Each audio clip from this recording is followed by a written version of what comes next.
নেহা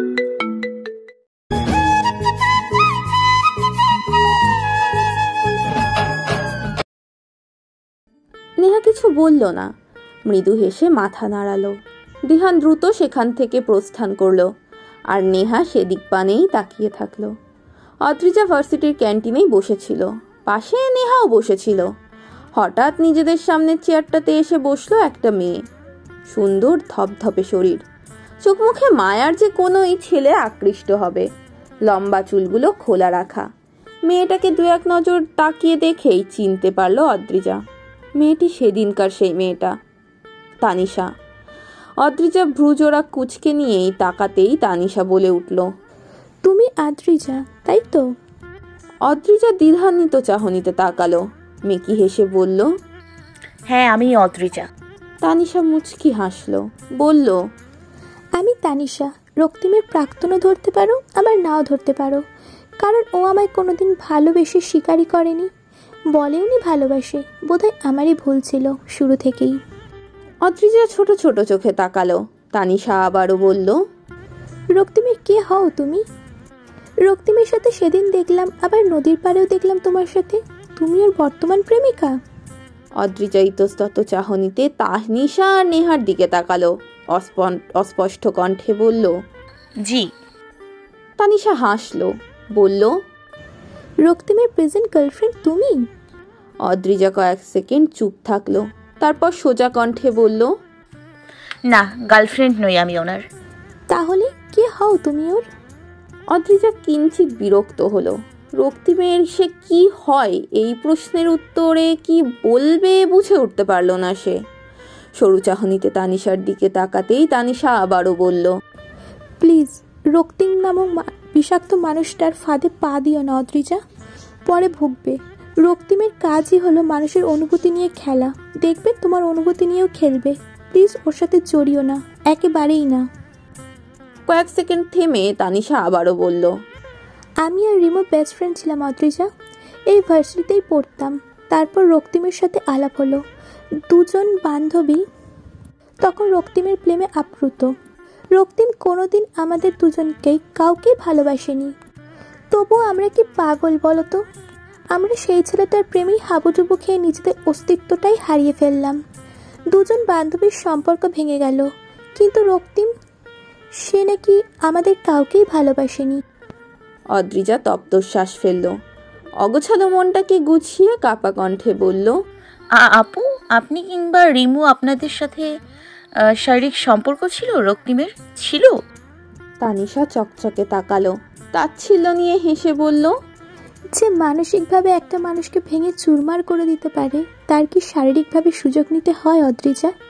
রক্তিম কোনোদিন আমাদের হাতও স্পর্শ করেনি। তাতে কি হবে? মনের দিক থেকে আমাদের নিঃস্ব করে দিয়েছে ও। এই যে আমার কালকে হলুদ, তবুও আমি তাকে ভুলতে পারছি না। তাকেই ফলো করছি, তাকেই আড়াল থেকে ভালোবেসে চলেছি। তুমিও যাতে সেই কঠিন কষ্টটা ফেস না করো, তাই সাবধান করতে আসলাম। রক্তিম নামের মানুষটার ফাঁদে পা দিও না অদ্রিজা। অদ্রিজা দীর্ঘশ্বাস ফেলল, আর এক মুহূর্ত না বসে উঠে দাঁড়ালো। মৃদু গলায় বলল, ভবিষ্যৎ এবং বিবাহিত জীবনের জন্য শুভকামনা আপু, আসছি। কথাটা বলেই উল্টো দিকে ফিরে পা বাড়ালো অদ্রিজা। পেছন পেছন হুড়মুড় করে দৌড় লাগালো নেহাও। অদ্রিজার বাড়ি থেকে ভার্সিটির দূরত্ব 15-20 মিনিটের মতো। অদ্রিজা হেঁটে হেঁটেই বাড়ি ফিরছিল। পড়ন্ত বিকালের সব ক্লান্তি এসে ভর করলো যেন তার মধ্যে। সরু চাহনিতে বার কয়েক দেখে নিল রাস্তার পাশের খোলা পার্কটা। সবুজ ঘাসের চওড়া মাঠ। মাঠের চারপাশে ইট সিমেন্টে বাঁধা কয়েকটা বসার জায়গা, আর মাঝখানে কয়েকটা লোহার দোলনা ছাড়া তেমন কিছুই নেই। ছোট ছোট ছেলে মেয়েরা দোলনাগুলোতেই উচ্ছ্বাসের সাথে চড়ছে। অদ্রিজা মুচকি হাসলো। পার্কের পাশে আইসক্রিমওয়ালা বাদামওয়ালা দেখে লোভ সামলানো গেল না। এক হাতে আইসক্রিম আর এক হাতে বাদাম নিয়ে আরামে গিয়ে বসলো মাঠের এক পাশে। মাঠের মাঝখানে খেলতে থাকা ছেলে মেয়েগুলোর দিকে তাকিয়েই আইসক্রিম খেতে লাগলো। অন্য দিনের তুলনায় আজ ছেলে মেয়ের সংখ্যা একটু বেশিই মাঠে। সাথে তাদের মা বাবা নেই, একা একাই খেলছে। অদ্রিজা ভ্রু কুচকে এদিক ওদিক তাকালো ওদের কোনো অভিভাবককে দেখতে পাবে মনে করে, কিন্তু না, দেখতে পেল না। পাশ ফিরে লাল জামা পরা ছোট্ট মেয়েটাকে ডাক দিতেই মেয়েটা এসে দাঁড়ালো তার সামনে, মুখে এক ঝুলি হাসি। অদ্রিজা খিলখিলিয়ে হাসলো মেয়েটার হাসি দেখে, মৃদু গলায় বলল, তোমার নাম কি পিচ্ছি? মেয়েটা হাসলো, ছোট্ট ছটফটে দেহটা সেই হাসিতে উচ্ছ্বলিত হয়ে উঠল যেন। অদ্রিজার পাশে বসে পড়েই তার ছোট্ট পা জোড়া দুলাতে দুলাতে বলল, রিয়াশা। তোমার? অদ্রিজা মিষ্টি হাসলো, বাদামের ঠোঙাটা মেলে ধরেই মেয়েটার দিকে এগিয়ে দিল, ইশারা করলো খেতে। মেয়েটা মিষ্টি হেসে হাত দিয়ে এগিয়ে নিতেই অদ্রিজা বলল, আমার নাম অদ্রিজা। মেয়েটা চোখ বড় বড় করে চাইল। অদ্রিজাকে সরু চাহনিতে পা থেকে মাথা পর্যন্ত পর্যবেক্ষণ করতে লাগলো মুহূর্তেই। মেয়েটার এমন কার্যকলাপের কিছুই বুঝলো না অদ্রিজা। ভ্রু নাচিয়ে কি হয়েছে জিজ্ঞেস করতেই মেয়েটা হাসলো, বলল, তোমার নাম অদ্রিজা? আমার ভাইয়ার প্রেমিকার নামও অদ্রিজা। মেয়েটা পুরো কথাটা শেষ করতে পারলো না, পেছন থেকে গম্ভীর পুরুষালী কণ্ঠটা ভেসে আসলো, রিয়া, কি করছো তুমি এখানে? তোমায় না বলেছিলাম অপরিচিত কারো থেকে কিছু না খেতে? ছোট্ট মেয়েটা চকচকে চাহনিতে পেছন ফিরে চাইলো। অদ্রিজাও অবাক হলো, পরিচিত কণ্ঠস্বরটা শুনতে পেয়েই বিস্ময়ে কপাল কুঁচকে আসলো তার। দ্রুত পেছনে ঘুরতেই কাঙ্ক্ষিত মানুষটাকে দেখতে পেয়েই চকচকে হয়ে উঠল চোখ জোড়া। খুশিতে সাদা ধপধপে গাল গোলাপি হয়ে উঠল। অস্পষ্ট কণ্ঠেই বলল, আপনি এখানে? অদ্রিজাকে দেখে রক্তিম অবাক হলো, তবুও নিজের অবাক হওয়াটা প্রকাশ করলো না সে। কপালে জমা ঘামগুলো হাতের তালুতে মুছে নিয়েই ব্যস্ত ভঙ্গিতে বলল, আগে বলুন, আপনি এখানে? অদ্রিজা চুপ রইল। এই কয়দিন রক্তিমকে না দেখার আকাঙ্ক্ষা মিটিয়ে নিতে ব্যস্ত হলো। মুগ্ধ হয়ে অগোছালো রক্তিমের দিকে তাকিয়ে রইল সে। কালো রঙের টি শার্ট আর জিন্স পরনে, অগোছালো চুল, চোখগুলো যেন কিছু বলে উঠল। অদ্রিজা হা হয়ে থাকার মধ্যেই পাশের ছোট্ট মেয়েটা গিয়ে জড়িয়ে ধরলো রক্তিমকে। তার তুলতুলে ফুলো গালে হাসি ঝুলিয়ে বলল, এই আপুটার নামও অদ্রিজা, তোমার প্রেমিকার নাম। রক্তিম মুচকি হাসলো, মেয়েটার তুলতুলে ফুলো গাল হাত জোড়া দিয়ে স্পর্শ করে দিয়েই বাঁকা হাসলো। অদ্রিজাকে পা থেকে মাথা পর্যন্ত দেখে নিয়েই ফিসফিসিয়ে বলল, মেয়েটা একবার রক্তিম তো একবার অদ্রিজাকে দেখলো। অনেকক্ষণ ধরে দুজনের দিকে তাকিয়ে কি ভাবলো কে জানে, তবে অনেকক্ষণ ভাবার পরই হুট করে দাঁত বের করে হাসলো।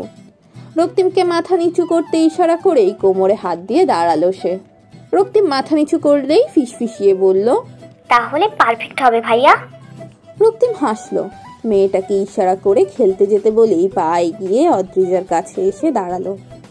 অদ্রিজাকে সেভাবেই তার দিকে তাকিয়ে থাকতে দেখে চোখ টিপে বলল, চোখ দিয়ে গিলে টিলে ফেলবেন নাকি? অদ্রিজা চোখ নামালো, এপাশ ওপাশ তাকিয়ে হাঁসফাঁস করে উঠল। রক্তিম আওয়াজ করে হেসে উঠল অদ্রিজার সেই দশা দেখে। কানের কাছে ফিসফিস করে বলল, চোর ধরা পড়লে যে অবস্থা হয় আপনার সেই অবস্থা অনেকটা তেমন দেখাচ্ছে অদ্রিজা।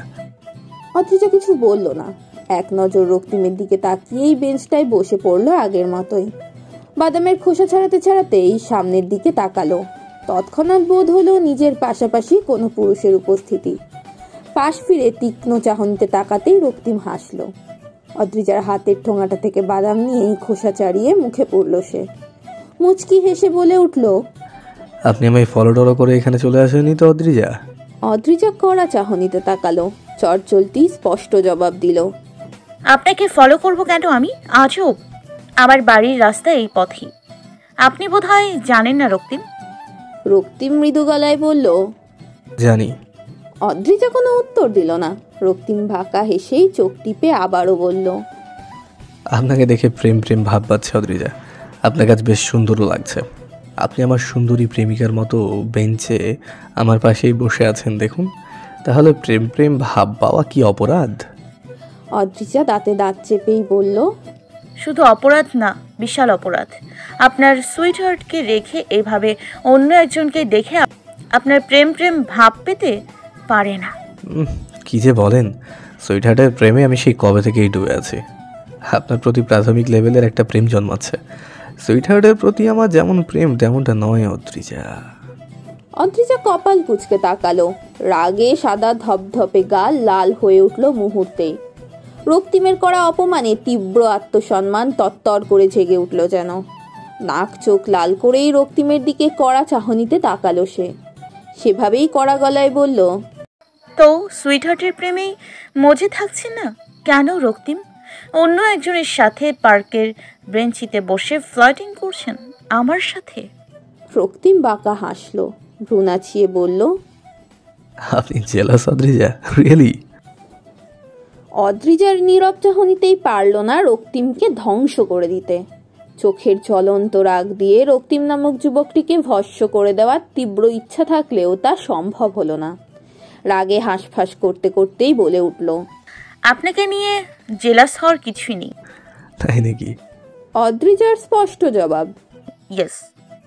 রক্তিম আওয়াজ করে হেসে উঠল এবার। সঙ্গে সঙ্গে দৃশ্যমান হলো রক্তিমের ঝকঝক করা টেরাবেঁকা দাঁত, মুখে অদ্ভুত সৌন্দর্য। সেই হাসির সাথে তাল মিলিয়ে নেশার ঘোরে ঠেলে দিল অদ্রিজাকে। অদ্রিজা মুগ্ধ চাহনি নিয়ে তাকাতেই রইল সেই হাসিটার দিকে। রক্তিম সেই মুহূর্তে বলে উঠল, তাহলে ওভাবে ড্যাব ড্যাব করে তাকিয়ে আমার হাসিটা দেখছেন কেন অদ্রিজা?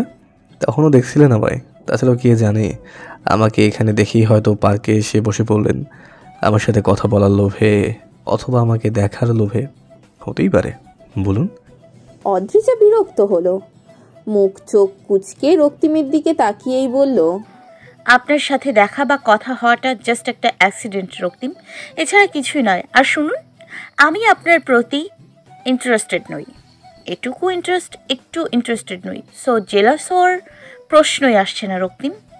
রক্তিম মুচকি হাসলো, ফিসফিসিয়ে অদ্রিজার কানের কাছে এসে বলল, মিথ্যে বললেন, আপনি ইন্টারেস্টেড, খুব করে ইন্টারেস্টেড আমার প্রতি। অদ্রিজা ক্ষিপ্ত চাহনিতে তাকালো রক্তিমের দিকে। বসা থেকে উঠে দাঁড়িয়েই বলে উঠল, no, I am not interested Raktim, bye. Adrija পা বাড়াতেই নিচ্ছিল, পেছন থেকে বাম হাতটা ছাপটে শক্ত করে ধরল রক্তিম। শান্ত শীতল কণ্ঠে বলল, স্বীকার তো করছেনই না, উল্টে চলে যাচ্ছেন। অদ্রিজা তাচ্ছিল্য নিয়ে হাসলো, বলল, তাতে কি? আপনার সুইটহার্ট প্রেমিকার কি অভাব আছে রক্তিম?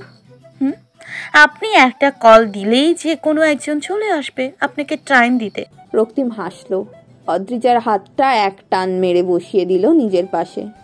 চারপাশে এক নজর তাকিয়ে নিয়েই লম্বা শ্বাস ফেলল।